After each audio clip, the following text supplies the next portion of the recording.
K Suresh ಅವರು ಮೊದಲಿಗರು ಅಂತ ಹೇಳಲಿಕ್ಕೆ ಭಾಳ ಸಂತೋಷ ಆಗ್ತದೆ.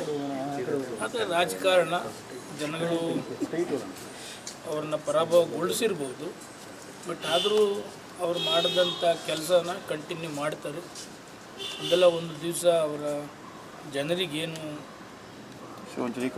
ಗೊತ್ತಿದೆ ಅದು ಮುಂದೆ ತಪ್ಪು ಮಾಡೋದು ಅಂತಕ್ಕಂಥದ್ದು ಅತಿ ಶೀಘ್ರದಲ್ಲೇ ರೂರಲ್ ಮತದಾರರಿಗೆ ಗೊತ್ತಾಗ್ತದೆ. ಸರ್, ಕನ್ನಡಿಗರ ಪರವಾಗಿ ತೆರಿಗೆ ತಾರತಮ್ಯದ ಪರವಾಗಿ ಮಾತನಾಡಿದ್ದೇ ಇಲ್ಲ ಒಂದು ಕಡೆಗೆ ಮುಳುವಾಗೋ ರೀತಿಯಲ್ಲಿ ಜನ ಅದನ್ನು ಒಪ್ಪಲಿಲ್ವಾ ಅಂತ ಟಾರ್ಗೆಟ್ ಮಾಡ್ತಾರೆ. ಒಂದು ಸಾರಿ ಟಾರ್ಗೆಟ್ ಮಾಡ್ದಂಗೆ ಒಂದು ಸಾರಿನೂ ಕೂಡ ಟಾರ್ಗೆಟ್ ಮಾಡಿದ್ರು. 28ರಲ್ಲಿ ಅವರೊಬ್ಬರೇ ಗೆದ್ದಿದ್ದಂಥದ್ದು. ಈ ಸರಿ ಎಲ್ಲರೂ ಸೇರಿ ಅವ್ರನ್ನ ಟಾರ್ಗೆಟ್ ಮಾಡಿದ್ರು 100ಕ್ಕೆ 100 ಗೆಲ್ತಾರೆ ಅಂತಕ್ಕಂಥದ್ದು ಸಾಮಾನ್ಯವಾಗಿ ಯಾರು ಕೇಳಿದ್ರು ಇತ್ತು. ಏಕೆಂದರೆ 24x7 ರಾಜಕಾರಣ ಮಾಡಿದಂಥವ್ರು, ಅವ್ರು ಮಾಡಿದಂಥ ಯೋಜನೆಗಳು ಕಾರ್ಯಕ್ರಮಗಳು ಯಾರೂ ಕೂಡ ರೂರಲಲ್ಲಿ ಮಾಡಲಿಕ್ಕೆ ಆಗೋದಿಲ್ಲ. ಜನರು ಯಾಕೆ ಅಷ್ಟೊಂದು ಕಠಿಣವಾಗಿ ವರ್ತನೆ ಮಾಡೋದು ಅಂತಕ್ಕಂಥದ್ದು ಯಕ್ಷ ಪ್ರಶ್ನೆ ಆಗಿದೆ. ಮುಂದೆ ಅವರಿಗೆ ಅನುಭವ ಆಗ್ತದೆ ತಪ್ಪು ಮಾಡೋದು. ಮೈತ್ರಿ ಕೈ ಹಿಡಿತಾ ಅಂತ ಮೈತ್ರಿ ಇದ್ದೇ ಹೋಗಿದ್ದೆ ಗೆದ್ದಿರೋರು ಸುರೇಶ್ ಅವರು, ಮೈತ್ರಿ ಹೆಲ್ಪ್ ಆಯ್ತು ಅವ್ರಿಗೆ ಅಂತ. ಮೈತ್ರಿಗಿಂತ ದೇಶದ ಬಗ್ಗೆ ಸ್ವಲ್ಪ ಯೋಚನೆ ಮಾಡೋರು ಅಂತ ಕಾಣ್ತದೆ. ಬಟ್ ಲೋಕಲಲ್ಲಿ ಏನಾಗ್ತದೆ, ಏನು ಮಾಡೋರು ಅಂತಕ್ಕಂಥದ್ದು ಯೋಚನೆಯನ್ನು ಕೂಡ ಮಾಡಲಿಲ್ಲ. ರಾಜ್ಯ ಸರ್ಕಾರದ ಅನೇಕ ಗ್ಯಾರಂಟಿಗಳಿರ್ಬೋದು, ಬೇರೆ ಬೇರೆ ಇರ್ಬೋದು, ಎಲ್ಲ ಕೂಡ ಯೋಚನೆ ಮಾಡಿ ಮತದಾನ ಮಾಡಬೇಕಾಗಿತ್ತು, ಮಾಡಲಿಲ್ಲ.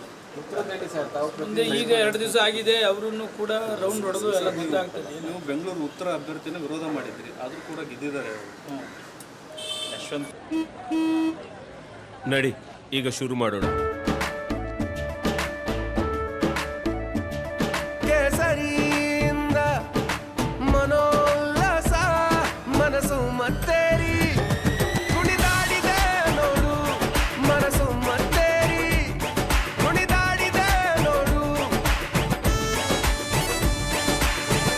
ಕ್ಷಣ ಕ್ಷಣವೂ ಆಚರಿಸಿ ಕೇಸರಿ ಹಬ್ಬ.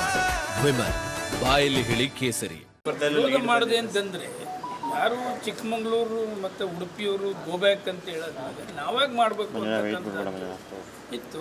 ಜನಸಾಮಾನ್ಯರು ಅವರಿಗೆ ಮತ ಕೊಟ್ಟಿದ್ದಾರೆ, ಸ್ವಾಗತ ಕೂಡ.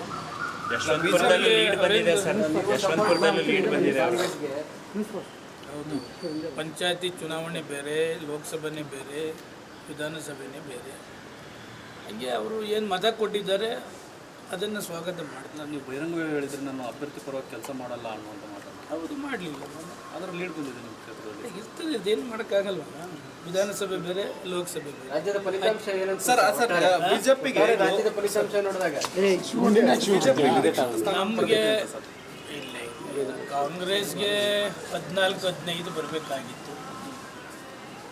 ಯಾಕೆಂದರೆ ಸರ್ಕಾರನೂ ಕೂಡ ಒಂದು ವರ್ಷದಲ್ಲಿ ಏನೇನು ಯೋಜನೆಗಳು ಮಾಡಬೇಕು, ಜನಸಾಮಾನ್ಯರದ್ದೇನು ಗ್ಯಾರಂಟಿಗಳು ಎಲ್ಲ ಕೂಡ ಮನಮುಚ್ಚುವಂಥ ಕಾರ್ಯಕ್ರಮಗಳನ್ನೇ ಮಾಡಿದರು ಮುಖ್ಯಮಂತ್ರಿಗಳು, ಸರ್ಕಾರ, ಉಪಮುಖ್ಯಮಂತ್ರಿಗಳು ಎಲ್ಲ ಕೂಡ. ಆದರೆ ಕಳೆದ ಸಲ ಒಂದೇ ಒಂದಿತ್ತು, ಈ ಸಾರಿ 9 ಇದೆ.